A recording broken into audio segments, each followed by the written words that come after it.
Welcome back guys in new episode. तो पिछले episode में मैंने तुम्हें बताया था कि हमारे हीरोज अपने एक पुराने दोस्त सोयर से मिलते हैं और एस सोयर को बैटल के लिए चैलेंज करता है और उन दोनों के बीच में एक मोस्ट पावरफुल बैटल होती है। तो आज करने वाला हूँ पोकेमॉन XYZ के एपिसोड 27 को एक्सप्लेन। तो लेट्स गेट स्टार्टेड।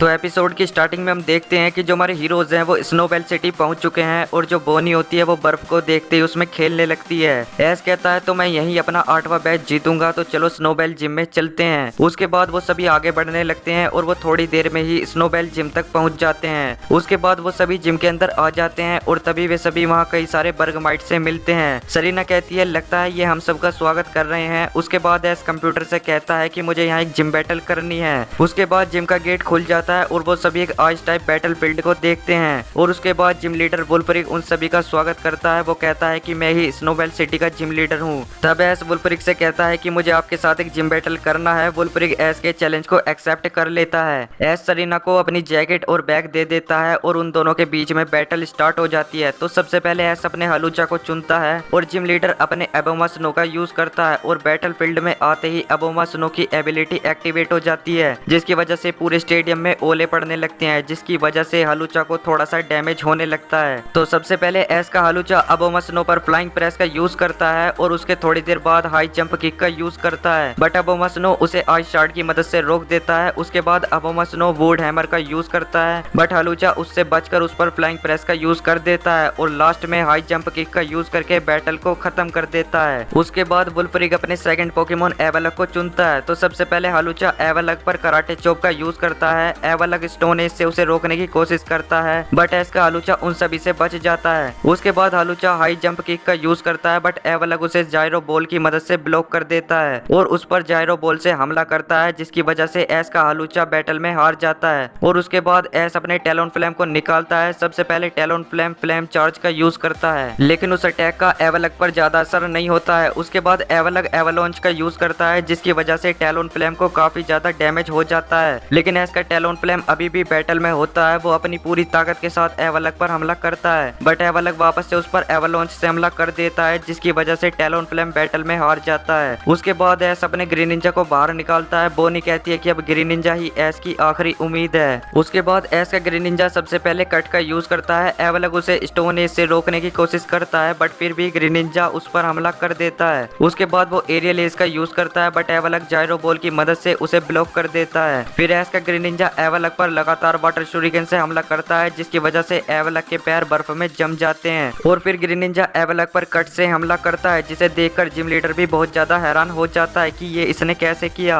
उसके बाद एस और ग्रीन निंजा का आपस में बॉन्ड बनने लगता है और फिर एस का ग्रीन निंजा बॉन्ड इवॉल्व हो जाता है। एस का ग्रीन निंजा जिम लीडर के एवलग के साथ बैटल करने लगता है। वो अपनी पूरी ताकत के साथ एवलग पर हमला करता है, लेकिन जो एवलग होता है वो भी बहुत ज्यादा पावरफुल होता है। लेकिन बैटल के दौरान एस और ग्रीन निंजा का बॉन्ड और भी ज्यादा स्ट्रॉन्ग होने लगता है। वो दोनों ही अपनी पूरी ताकत के साथ बैटल करते हैं, बट लास्ट में एस का ग्रीन निंजा हार जाता है और एस और ग्रीन निंजा का बॉन्ड टूट जाता है और एस ये सब देखकर बहुत ज्यादा दुखी होता है। उसके बाद वो सभी पोकेमॉन सेंटर में आ जाते हैं और नर्स जॉय ग्रीन निंजा का इलाज करने लगती है। नर्स जॉय उन्हें बताती है कि ग्रीन निंजा को काफी ज्यादा डैमेज हुआ है, लेकिन वो अब ठीक हो जाएगा। उसके बाद सोयर कहता है तो मुझे अब चलना होगा क्योंकि मुझे कालोस लीग के लिए तैयारी करनी है। और फिर सोयर अपनी जर्नी के लिए निकल जाता है और फिर हम देखते हैं कि एस ग्रीन निंजा से माफी मांग रहा है और एस ग्रीन निंजा से कहता है कि ये सब मेरी गलती है। उसके बाद हमारा एस अपनी जैकेट पहनकर वहां से जाने लगता है। वो अपने दोस्तों से कहता है कि मुझे थोड़ी देर अकेला रहना है और वो जंगल में चला जाता है। उसके बाद सुबह हो जाती है, लेकिन एस अभी तक पोकेमॉन सेंटर में वापस नहीं आता है और सरीना को बहुत ज्यादा चिंता हो रही होती है। फिर हम देखते हैं कि एस जंगल के बीच में अकेला बैठा हुआ है और ये एपिसोड यहीं खत्म हो जाता है। तो आपको ये वाला एपिसोड कैसा लगा कमेंट में जरूर बताना और वीडियो पसंद आई हो तो वीडियो को भी लाइक कर देना और मिलते हैं पोकेमॉन के किसी नेक्स्ट एपिसोड में। तो तब तक के लिए बाय।